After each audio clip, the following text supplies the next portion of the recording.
नमस्कार विद्यार्थियों। हम पढ़ रहे हैं पहला लेसन 12th क्लास में विलियन सॉल्यूशन, जिसका आज छठा भाग है, 6 नंबर भाग है, आदर्श एवं अनादर्श विलियन। पहले हम बात करते हैं आदर्श विलियन की, आइडियल सॉल्यूशन, आदर्श विलियन। तो सबसे पहले आपकी जानकारी में ये होना चाहिए आदर्श विलियन का मतलब क्या है, आदर्श विलियन किसे कहते हैं। तो ऐसा कोई भी विलियन जो किसी भी ताप और दाब पर राउल्ट नियम की पालना करेगा उसे कहेंगे आदर्श विलियन। और राउल्ट नियम किसे कहता है कि राउल्ट नियम उसे कहता है या राउल्ट ये कहता है किसी भी विलियन में वाष्पशील अवयव का आंशिक वाष्प दाब उस अवयव की मोल भिन्न के समानुपाती होता है, ये राउल्ट कहता है। तो आदर्श विलियन किसे कहेंगे कि जो राउल्ट नियम का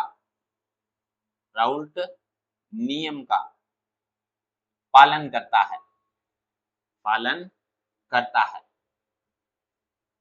जो राउल्ट नियम का पालन करेगा उसे कौन सा विलियन कहेंगे, आदर्श विलियन कहेंगे। डिटेल में परिभाषा लिखे तब ये कह सकते हैं वह विलियन जो समस्त ताप और दाब पर राउल्ट नियम का पालन करता है उसे आदर्श विलियन कहते हैं। ये तो इसकी पहचान हुई। फिर इसके लिए कुछ आवश्यक शर्तें हैं, कुछ कंडीशन है। पहली कंडीशन है नंबर 1 कि विलियन का कुल वाष्प दाब है, पी कुल है, वो अवयवों के आंशिक वाष्प दाब, अवयव कितने भी हो सकते हैं, 1 हो सकता है, 2 हो सकता है, 3 हो सकता है, विलियन का कुल वाष्प दाब अवयवों के आंशिक वाष्प दाब के योग के बराबर होना चाहिए। दूसरी कंडीशन है नंबर 2 पर विलियन में एंथैल्पी परिवर्तन का मान शून्य होना चाहिए। न तो उष्मा सेपीय अभिक्रिया होनी चाहिए, न उष्मा शोषीय अभिक्रिया होनी चाहिए। विलियन बनने पर न उष्मा लेनी चाहिए, न उष्मा देनी चाहिए। नंबर 3 विलियन में आयतन परिवर्तन का मान भी शून्य होना चाहिए। आयतन भी अवयवों का आयतन है, विलियन का कुल आयतन है, वो एक समान प्रकार का होना चाहिए। चौथी कंडीशन है नंबर 4 सहसंजन बल और आसंजन बल का मान एक समान प्रकार का होना चाहिए। सहसंजन बल का मतलब होता है समान प्रकार के परमाणुओं या समान प्रकार के अणुओं के मध्य कार्यरत बल, और आसंजन बल का मतलब होता है अलग अलग प्रकार के परमाणुओं या अलग अलग प्रकार के अणुओं के मध्य कार्यरत बल। इसको हम ऐसे समझ सकते हैं जैसे ए का परमाणु है और दूसरा भी ए का परमाणु है, तो ए और ए के बीच में जो कार्यरत बल है वो कौन सा बल है, सहसंजन बल है। या हम इसको ऐसे पढ़ सकते हैं बी का पहला परमाणु और दूसरा भी बी का परमाणु है, दोनों एक जैसे हैं, इसका मतलब इनके मध्य कार्यरत बल कौन सा बल है, सहसंजन बल है। या हम ये कह सकते हैं एक अणु है विलेय का और दूसरा अणु भी है विलेय का, तो विलेय और विलेय के अणुओं के मध्य जो कार्यरत बल है वो कौन सा बल है, सहसंजन बल। या विलायक और विलायक के अणुओं के मध्य कार्यरत बल है वो कौन सा बल है, सहसंजन बल। बात करते हैं महासंजन बल की, तो ये अलग अलग प्रकार के परमाणुओं जैसे ए और बी के मध्य कार्यरत बल। या फिर हम ये कह सकते हैं एक अणु तो है आपका विलेय का और दूसरा अणु है आपका विलायक का, विलेय एवं विलायक के अणुओं के मध्य कार्यरत बल को क्या कहते हैं, आसंजन बल कहते हैं। तो सहसंजन बल और आसंजन बल का मान है क्या होना चाहिए, बराबर होना चाहिए। अगर इन शर्तों की पालना करता है, राउल्ट नियम की पालना करता है, तो उस विलियन को कौन सा विलियन कहते हैं, आदर्श विलियन कहते हैं, आइडियल सॉल्यूशन कहते हैं। अगर हम इस विलियन के लिए वाष्प दाब और मोल भिन्न के मध्य आरेख खींचे, तो हमें आरेख में कर्व प्राप्त नहीं होना चाहिए, आरेख में सीधी रेखा प्राप्त होनी चाहिए। किस प्रकार से, तो अभी हमने दर विलियनों के लिए वाष्प दाब की गणना हेतु एक आरेख बनाया था, उसी का हम यहाँ उल्लेख कर देते हैं। जैसे ये है,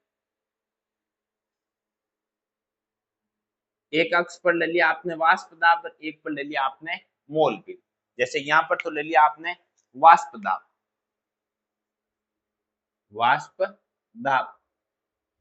यहाँ पर ले लिया आपने मोल भिन्न,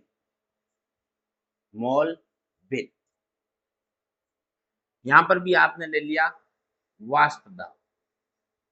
एक अक्ष पर लिया वाष्प दाब, और एक अक्ष पर लिया आपने मोल बिन। दो तरह के अवयव है।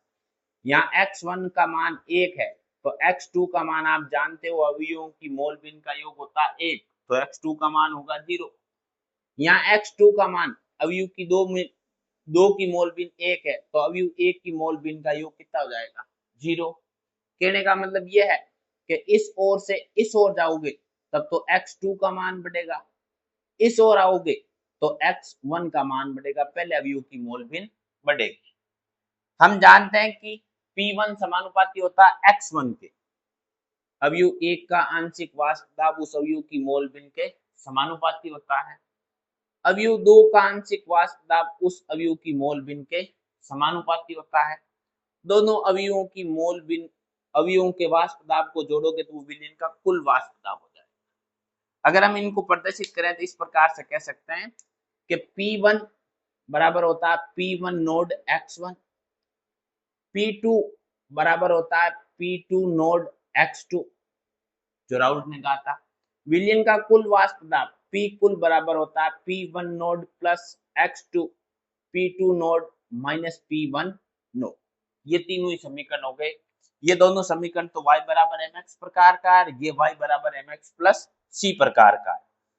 इसमें यहां से लेकर के यहां तक यह है वो अवयव 1 का शुद्ध अवस्था में वाष्प दाब है, ये यहां से लेकर के यहां तक का है वो अवयव 2 का शुद्ध अवस्था में वाष्प दाब है। ये आरेख हम पहले भी बना चुके हैं। इस कहने का मतलब है कि अगर आदर्श विलयन है, आइडियल सॉल्यूशन है, तो वाष्प दाब और मोल बिन के मध्य आरेख खींचोगे तो ये आरेख की रेखा है वो सीधी प्राप्त होगी, किसी भी प्रकार का उसमें बेंड या कर्व नहीं होगा। अगर ऐसा आरेख प्राप्त होता है तो वो कौन से विलयन के लिए है, आदर्श विलयन के लिए। अब हम बात करते हैं आदर्श विलयन के उदाहरण की।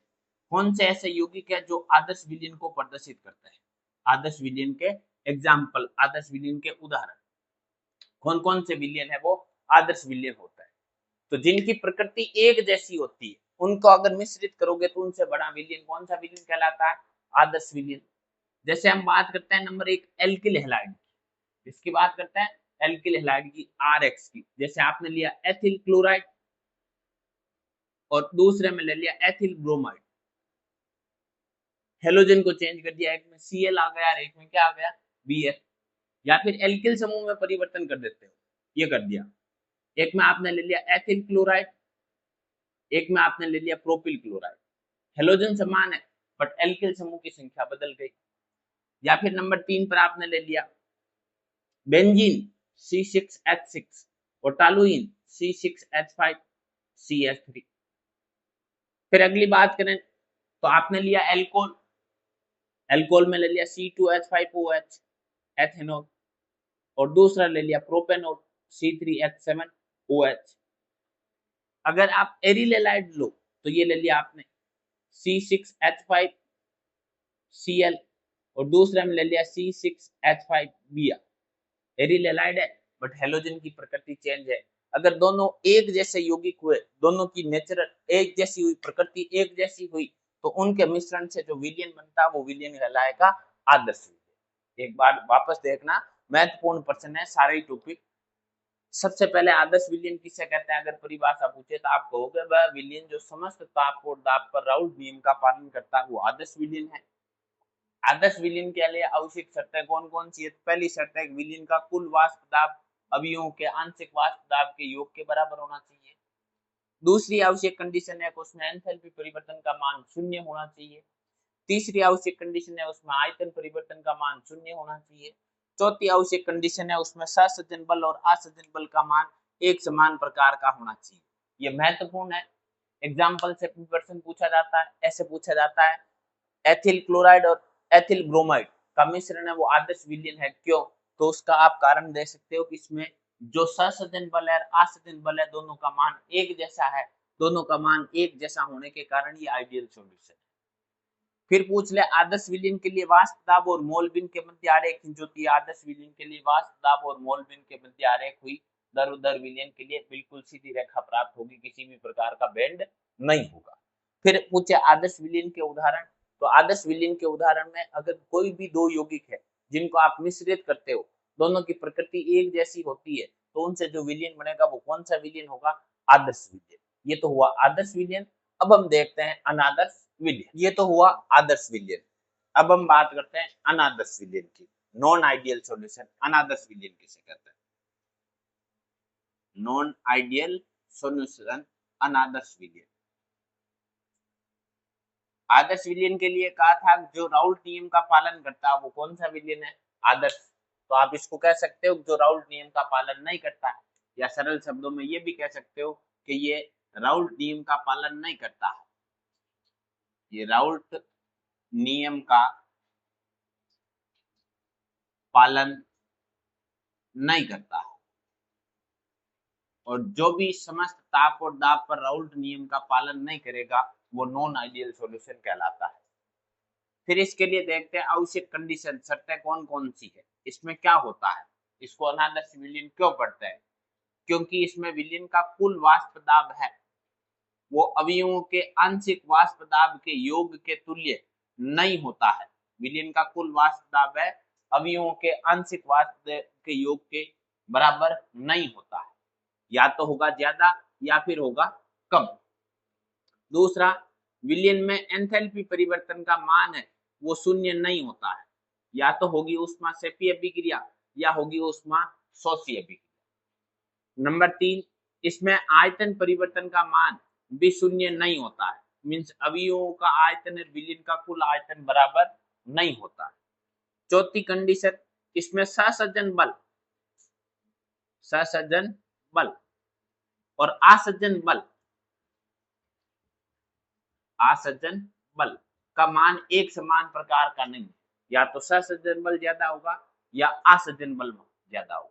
तो ये चारों ही गुणधर्म है, चारों ही शर्तें वो बराबर नहीं है, मींस विलयन का कुल वाष्प दाब अवयवों के बराबर नहीं है, एंथैल्पी परिवर्तन का मान शून्य नहीं होता है, आयतन परिवर्तन का मान शून्य नहीं होता है, सहसंजन और आसंजन बल का मान भी बराबर नहीं होता है। बराबर नहीं होने के कारण या तो ज्यादा हो सकता है या कम हो सकता है। ज्यादा और कम हो सकता है उसके आधार पर ये विलयन है, अनादर्श विलयन है, ये दो प्रकार का होता है। ये विलयन दो प्रकार का होता है, दो प्रकार का होता है। दो प्रकार कौन कौन से हैं? तो इनका उल्लेख हम यहाँ पर कर लेते हैं। एक तो है धनात्मक अनादर्श विलयन। धनात्मक अनादर्श विलयन। और दूसरा है ऋणात्मक अनादर्श विलयन। ऋणात्मक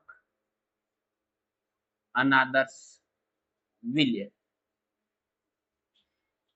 पहले इनके लिए कंडीशन देखना, आप आराम से समझना, फिर इन दोनों में अंतर का भी भेद करते हैं। पहला है धनात्मक अनादर्श विलयन।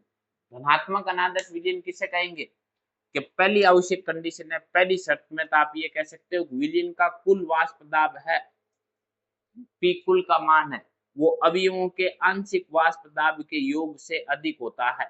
अवयवों के आंशिक वाष्प दाब का योग करोगे उससे अधिक होगा विलयन का कुल वाष्प दाब।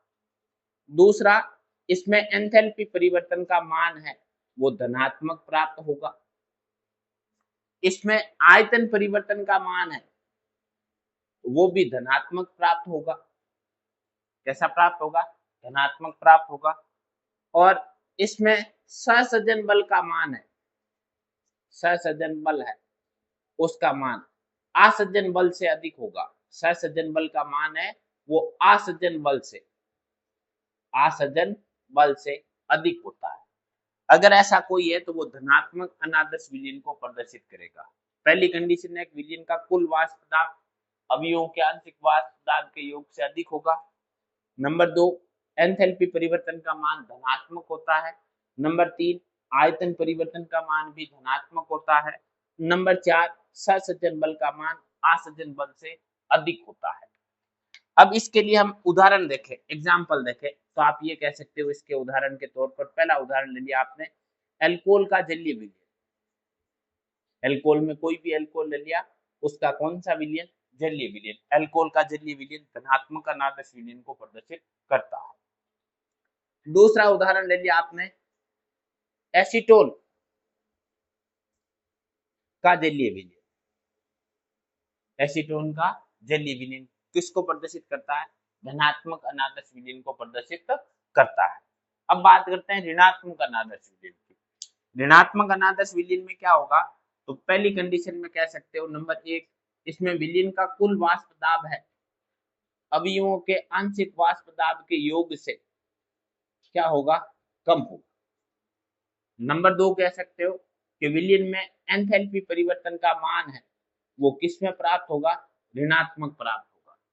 नंबर 3 कह सकते हो कि इसमें आयतन परिवर्तन का मान है वो भी ऋणात्मक प्राप्त होता है। और नंबर 4 कह सकते हो कि इसमें सहसंजन बल है, सहसंजन बल उससे अधिक होता है आसंजन बल। सहसंजन बल की तुलना में आसंजन बल का मान है वो अधिक होता है। अगर ऐसा है तो वो ऋणात्मक अनादर्श विलीन को प्रदर्शित करेगा। ऐसे कौन से विलीन है वो ऋणात्मक अनादर्श विलीन को प्रदर्शित करते हैं? तो दो महत्वपूर्ण उदाहरण है। एक तो उदाहरण हो गया क्लोरोफॉर्म CH Cl3 एवं एसीटोन का मिश्रण, क्लोरोफॉर्म एवं एसीटोन का मिश्रण। और दूसरा हो गया आपका फिनोल C6H5OH और एनिलीन का मिश्रण C6H5NH2 का मिश्रण। ये किसको प्रदर्शित करता है?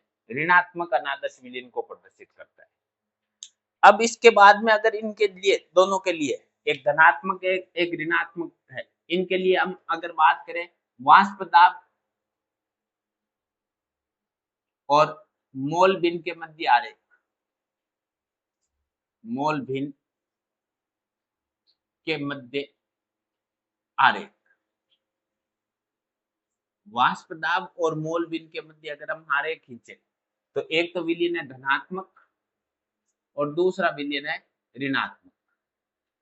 एक तो धनात्मक अनादर्श विलीन है, दूसरा ऋणात्मक अनादर्श विलीन है। आप आराम से समझने का प्रयास करना कि मोल भिन्न और वाष्प दाब के मध्य आरेख खींचते हैं। तो ये तो हमने ले लिया दो अक्षों पर, एक पर मोल भिन्न ले ली, एक पर क्या ले लिया? वाष्प दाब। ठीक है, यहाँ पर तो ले लिया आपने मोल भिन्न, मोल भिन्न। यहाँ पर ले लिया आपने वाष्प दाब, वाष्प दाब। यहाँ पर भी आपने ले लिया वाष्प दाब। ऐसे ही ऋणात्मक के लिए ले लिया,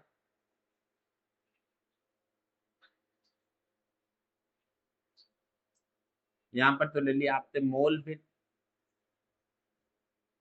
यहाँ ले लिया आपने वाष्प दाब, वाष्प दाब। अब आरेख खींचते हैं तो मोल भिन्न और वाष्प दाब के मध्य आरेख खींचते हैं और अगर आदर्श विलीन है तब ऐसा प्राप्त होता है जिसको हम रेखांकित रेखा के द्वारा प्रदर्शित कर रहे हैं। अगर ऐसा आरेख प्राप्त होता है तब वो कौन सा विलीन है? आदर्श। धनात्मक में क्या होता है? कुल वाष्प दाब अवयवों के आंशिक वाष्प दाब के योग से क्या हो जाता है? अधिक, अधिक हो जाता है। मतलब इसका जो कर्व है वो ऊपर की तरफ प्राप्त होगा, धनात्मक प्राप्त होगा, मतलब ऐसे प्राप्त होगा। ये पहले अवयव के लिए होगा, ये दूसरे अवयव के लिए होगा और ये विलीन के कुल वाष्प दाब के लिए होगा। इसको आप ऐसे भी पढ़ सकते हो, P कुल का मान है वो अधिक होता है P1 प्लस P2 से। P1 का मान अधिक होता है P1 नोड X1 से और P2 का मान अधिक होता है P2 नोड X2 से। ये इस प्रकार का है तो वो कहलाता है धनात्मक अनादर्श विलीन। अगर ये जैसे ऋणात्मक के लिए ले लिया, अगर आदर्श विलीन होता तब तो ऐसा आरेख प्राप्त होता, सीधी रेखा प्राप्त होती। ऋणात्मक का मतलब कम प्राप्त होता है तो कर्व है वो नीचे की तरफ आ जाएगा। ये पहले अवयव के लिए हो गया, ये दूसरे अवयव के लिए हो गया और ये विलीन के कुल वाष्प दाब के लिए। आप ये कह सकते हो पहले अवयव के लिए P1 का मान है वो कम होता है P1 नोड X1 से, P2 का मान कम होता है किससे? P2 नोड X2 से।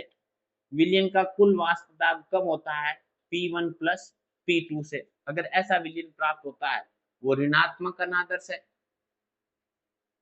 आरेख प्राप्त होगा तो। और अगर ऐसा विलीन प्राप्त होता है वो तो धनात्मक अनादर्श विलीन। ये हुआ आदर्श एवं अनादर्श विलीन। आदर्श विलयन पहले देखा, अब हम देखते हैं अनादर्श विलयन। एक बार दोबारा देखना, ध्यान से समझना। अनादर्श विलयन किसे कहते हैं? जो नियम राउल्ट नियम का पालन नहीं करता है वह विलयन, जो राउल्ट नियम का पालन नहीं करता वो अनादर्श है। राउल्ट नियम का पालन क्यों नहीं करता है? तो पहली बात है कि इसमें विलयन का कुल वाष्प दाब है वो अवयवों के बराबर नहीं होता है, एंथैल्पी परिवर्तन शून्य नहीं होती है, आयतन परिवर्तन शून्य नहीं होता है, सहसंजन और आसंजन बल का मान बराबर नहीं होता। अगर बराबर नहीं है सबका मान तो या तो कम हो सकता है या ज्यादा हो सकता है। ज्यादा होगा तब उसको पढ़ोगे धनात्मक अनादर्श विलयन, और कम होगा तो उसको पढ़ोगे ऋणात्मक अनादर्श विलयन। तो अनादर्श विलयन है वो दो प्रकार का होता है, एक तो होता है धनात्मक और दूसरा होता है ऋणात्मक। धनात्मक में कुल वाष्प दाब अवयवों से अधिक हो जाएगा, एंथैल्पी परिवर्तन धनात्मक होगा, आयतन परिवर्तन धनात्मक होगा, सहसंजन बल का मान ज्यादा होगा आसंजन बल से, और आरेख खींचोगे इस प्रकार का आरेख प्राप्त होगा वाष्प दाब और मोल बिंदु के मध्य। ऋणात्मक अनादर्श विलयन जिसमें अवयवों का वाष्प दाब कुल वाष्प दाब से अधिक होगा, एंथैल्पी परिवर्तन माइनस होगा, आयतन परिवर्तन माइनस होगा, आसंजन बल का मान अधिक होगा। किससे? सहसंजन बल से। तो इसको ध्यान से समझना, जैसे हम इस एग्जाम्पल के माध्यम से समझते हैं। ये जो एग्जाम्पल दे रखा है, क्या एग्जाम्पल दे रखा है? क्लोरोफॉर्म एवं एसीटोन का मिश्रण। क्लोरोफॉर्म ध्रुवीय अणु है, एसीटोन भी ध्रुवीय अणु है। अगर इस क्लोरोफॉर्म और क्लोरोफॉर्म के बीच में बंध देखोगे तो क्लोरोफॉर्म और क्लोरोफॉर्म के बीच में बंध होता है, दो ध्रुवीय अणुओं के मध्य कार्यरत बल होता है, उसको पढ़ते हैं हम द्विध्रुव आकर्षण बल। तो ये भी ध्रुवीय है, ये भी ध्रुवीय है। सहसंजन बल में देखोगे यहाँ पर भी द्विध्रुव आकर्षण बल है, इसमें भी द्विध्रुव आकर्षण बल है। परंतु जब इन दोनों को मिलाया जाता है, मिलाने पर ऐसी संरचना बनेगी। देखो ये तो है आपका क्लोरोफॉर्म CHCl3, और ये है आपका एसीटोन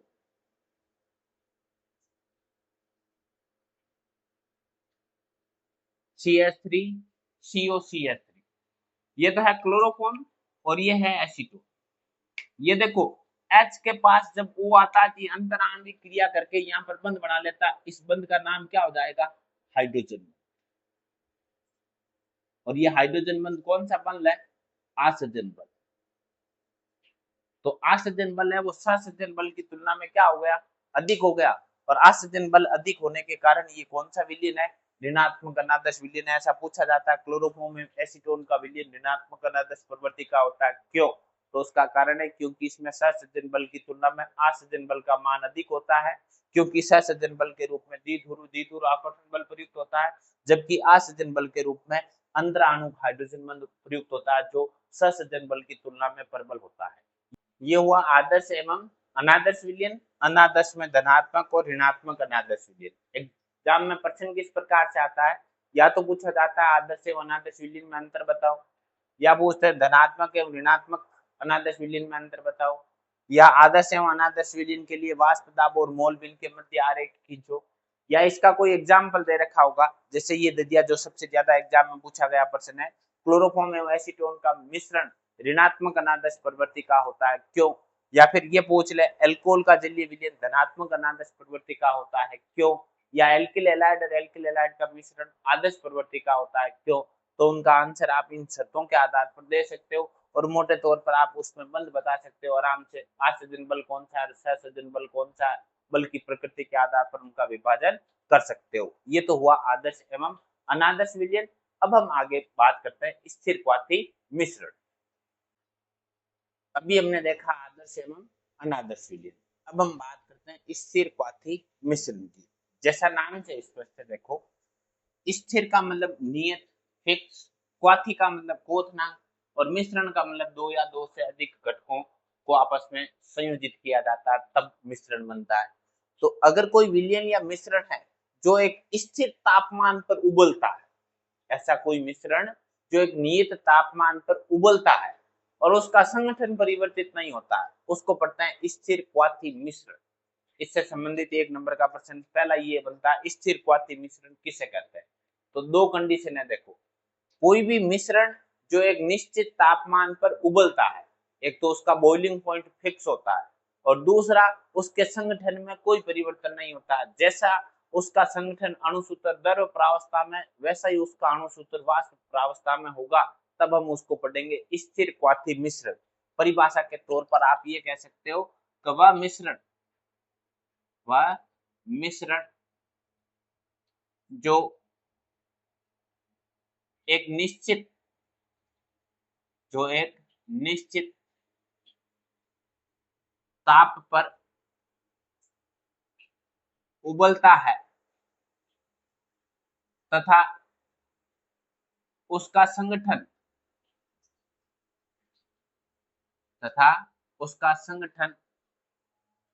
द्रव एवं वाष्प प्रावस्था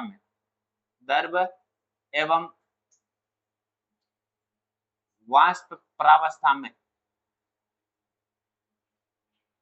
एक समान प्रकार का होता है, एक समान प्रकार का होता है उसे स्थिर क्वाथी मिश्रण कहते हैं।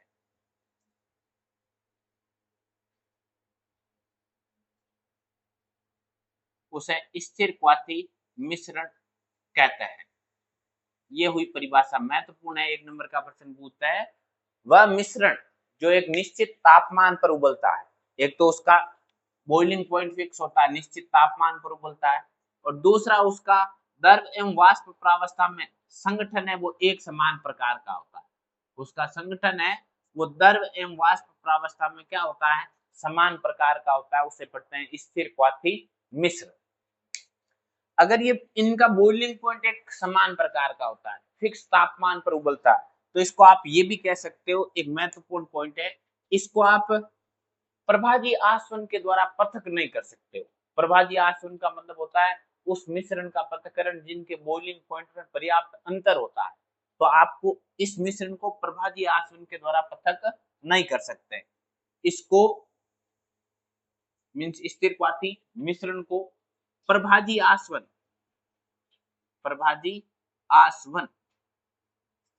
के द्वारा पृथक नहीं किया जा सकता है, पृथक नहीं किया जा सकता है। इसको प्रभाजी आसवन के द्वारा पृथक नहीं किया जा सकता है क्योंकि इसका क्वथनांक बॉइलिंग पॉइंट, क्योंकि इसका क्वथनांक निश्चित होता है, ऐसा कोई भी मिश्रण जिसका क्वथनांक निश्चित होता है, मिश्रण का क्वथनांक निश्चित होता है, उसको हम प्रभाजी आसवन के द्वारा पृथक नहीं कर सकते हैं। प्रभाजी आसवन के द्वारा उन यौगिकों का या उन मिश्रणों का पृथक्करण होता है जिनके क्वथनांक में अंतर होता है, और इनका क्वथनांक है वो निश्चित है, इस कारण इसको प्रभाजी आसवन के द्वारा पृथक नहीं कर सकते। ये जो स्थिर क्वाथी मिश्रण है ये 2 प्रकार का होता है। एक तो होता है स्थिर क्वाथी मिश्रण है वो 2 प्रकार का होता है। एक तो होता है न्यूनतम स्थिर क्वाथी मिश्रण,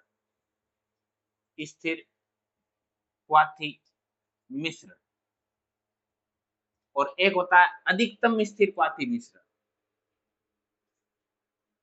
अधिकतम स्थिर क्वाथी मिश्रण, न्यूनतम स्थिर क्वाथी मिश्रण, और दूसरा है अधिकतम स्थिर क्वाथी मिश्रण। इन दोनों की अगर हम बात करें, न्यूनतम स्थिर क्वाथी मिश्रण कहता है, जैसे नाम से स्पष्ट है, ऐसा मिश्रण जो एक निश्चित तापमान पर उबलता है तथा मिश्रण का क्वथनांक प्रत्येक अवयव के क्वथनांक से न्यूनतम है, कम है, उसे न्यूनतम स्थिर क्वाथी मिश्रण कहते हैं। नाम से स्पष्ट है। देखो, स्थिर क्वाथी मिश्रण का मतलब तो आपने ऊपर पढ़ा, ऐसा मिश्रण जो एक निश्चित तापमान पर उबलता है, तो ऐसा मिश्रण जो एक निश्चित तापमान पर उबलता है परंतु उसके मिश्रण का क्वथनांक है वो प्रत्येक अवयव के क्वथनांक से क्या होगा, कम होगा। तो आप इसको सरल शब्दों में ये कह सकते हो, इसमें मिश्रण का क्वथनांक अवयवों के क्वथनांक से कम होता है। इसमें मिश्रण का क्वोथनांक अवयवों के क्वोथनांक से कम होता है। अगर हम इसको उदाहरण के द्वारा समझे, एग्जाम्पल के द्वारा समझे, तो इसका उदाहरण ले सकते हो 95% द्रव्यमान एथेनॉल का जलीय विलयन।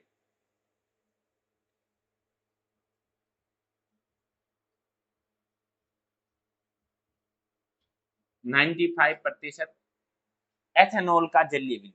तो मैं इसको देखो आपकी जानकारी के लिए कह दूं, एक अवयव तो है एथेनॉल C2H5OH, एक अवयव है जल H2O।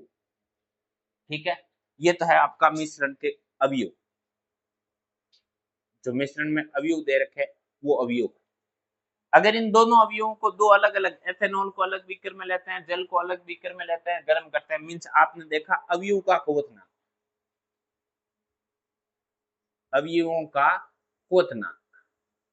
आप अवयवों का क्वोथनांक देखोगे तो एथेनॉल का क्वोथनांक है वो होता है 78.5 डिग्री सेल्सियस, जल का क्वोथनांक होता है 100 डिग्री सेल्सियस।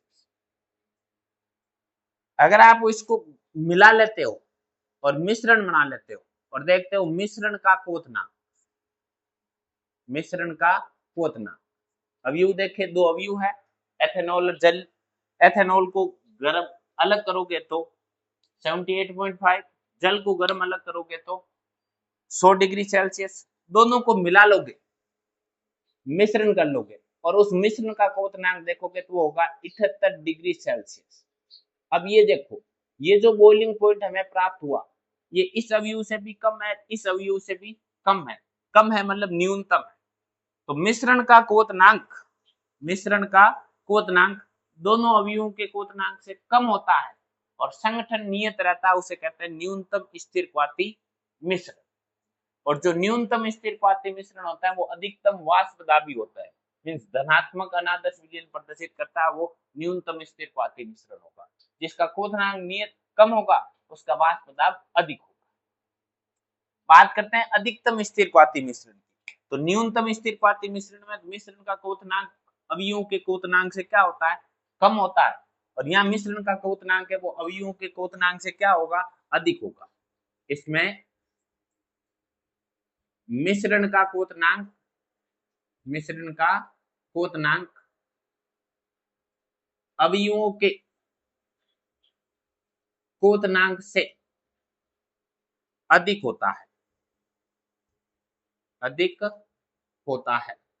मिश्रण का क्वोथनांक अवयवों के क्वोथनांक से अधिक होता है। एग्जाम्पल है तो उदाहरण ले लिया आपने 68% HNO3 का जलीय विलयन, 68% एथेनॉल का, सॉरी नाइट्रिक एसिड का जलीय विलयन, 95% एथेनॉल, 68% नाइट्रिक एसिड का जलीय विलयन, 68% नाइट्रिक अम्ल का जलीय विलयन। तो आपने पहले तो देखे अवयव कौन कौन से अवयव है, तो अवयव के रूप में एक तो है नाइट्रिक एसिड HNO3 और दूसरा अवयव है जल H2O। फिर आपने इन अवयवों का क्वोथनांक देखा, अवयवों का बॉइलिंग पॉइंट अलग अलग बीकर में लिया, नाइट्रिक एसिड को अलग बीकर में लिया, जल को अलग बीकर में लिया, गर्म किया, तो नाइट्रिक एसिड का क्वोथनांक है वो आता है 86 डिग्री सेल्सियस, 86 डिग्री सेल्सियस। जल को गर्म करते हैं, जल का क्वोथनांक आता है 100 डिग्री सेल्सियस। फिर आपने इसको मिला लिया और इनका बना लिया मिश्रण, और मिश्रण का क्वोथनांक देखा कि मिश्रण किस तापमान पर उबलता है। तो मिश्रण का क्वोथनांक देखते हैं दोनों अवयवों को मिला करके, तो आपको मिश्रण का क्वोथनांक है वो प्राप्त होता है 120.5 डिग्री सेल्सियस। मिश्रण का क्वोथनांक है वो प्रत्येक अवयव के क्वोथनांक से क्या हो गया, अधिक हो गया, इसलिए इसको पढ़ते हैं अधिकतम स्थिरपाती मिश्रण। और जो अधिकतम स्थिरपाती मिश्रण होंगे जिनका क्वोथनांक अधिक होगा उनका वाष्प दाब कम होगा, और वाष्प दाब कम होगा मतलब ऋणात्मक अनादर्श विलयन। इसको आप पढ़ सकते हो, इसके एग्जाम्पल देखना चाहते हो तो इसमें एग्जाम्पल के तौर पर क्या होगा, न्यूनतम स्थिरपाती मिश्रण है, अधिकतम वाष्प दाबी होगा, अधिकतम वाष्प दाबी। और इसका देखोगे अधिकतम स्थिर क्वाथी मिश्रण है तो न्यूनतम वाष्प दाबी होगा। वाष्प दाब है वो क्या होगा, न्यूनतम होगा। अन्य एग्जाम्पल लेना चाहते हो एक बार वापस देख लेना, महत्वपूर्ण क्वेश्चन है, बोर्ड एग्जाम में अधिकांश से पूछा जाता है। स्थिर क्वाथी मिश्रण कैसा है, तो उसके लिए दो बातें लिखनी है, एक तो क्वथनांक मिश्रण का फिक्स होगा और दूसरा संगठन भी फिक्स होता है, अणुसूत्र के मान में कोई परिवर्तन उनके नहीं होता है। तो ऐसा मिश्रण जो एक निश्चित तापमान पर उबलता है तथा उसका संगठन द्रव एवं वाष्प, द्रव से वाष्प बनेगा तभी उबलेगा, तो द्रव एवं वाष्प प्रावस्था में एक समान प्रकार का रहता है, उसे कहा जाता है स्थिर क्वाथी मिश्रण। दूसरी विशेषता ऐसा पूछा जाता है, क्या इसको प्रभाजी आसवन के द्वारा पृथक कर सकते हैं। प्रभाजी आसवन के द्वारा हमने 11th क्लास में पढ़ा कि ऐसा मिश्रण जिसके क्वथनांक में अंतर होता है उनको इनके द्वारा पृथक कर सकते हैं। यहाँ पर दोनों अवयव एक निश्चित तापमान पर उबलता है, इसलिए इनका पृथक्करण करना संभव नहीं है। फिर ये कितने प्रकार का होता है कि दो, जिसमें मिश्रण का क्वथनांक अवयवों के क्वथनांक से कम होगा उसको पढ़ोगे न्यूनतम। जैसा नाम से स्पष्ट है, देखो मिश्रण का क्वथनांक स्थिर है, नियत है, ऐसा मिश्रण जो निश्चित तापमान पर उबलता है, जिसमें मिश्रण का क्वथनांक प्रत्येक अवयव के क्वथनांक से कम है। अधिकतम, ऐसा मिश्रण जो एक निश्चित तापमान पर उबलता है तथा मिश्रण का क्वथनांक प्रत्येक अवयव के क्वथनांक से अधिक है। न्यूनतम में एथेनॉल हो गया और अधिकतम में नाइट्रिक एसिड का विलयन हो गया, और जो न्यूनतम स्थिर क्वाथी मिश्रण होंगे वो अधिकतम वाष्प दाबी होंगे। ये आज की क्लास हो गई जिसमें हमने पहले पढ़ा आदर्श और अनादर्श विलयन, ये है स्थिर क्वाथी मिश्रण, बहुत ही महत्वपूर्ण है। दोनों में से 2% 100% पूछे जाते हैं। अगर हमारी ये क्लास आपको जानकारी में आई, समझ में आई, तो हमें लाइक करें, शेयर करें, सब्सक्राइब करें।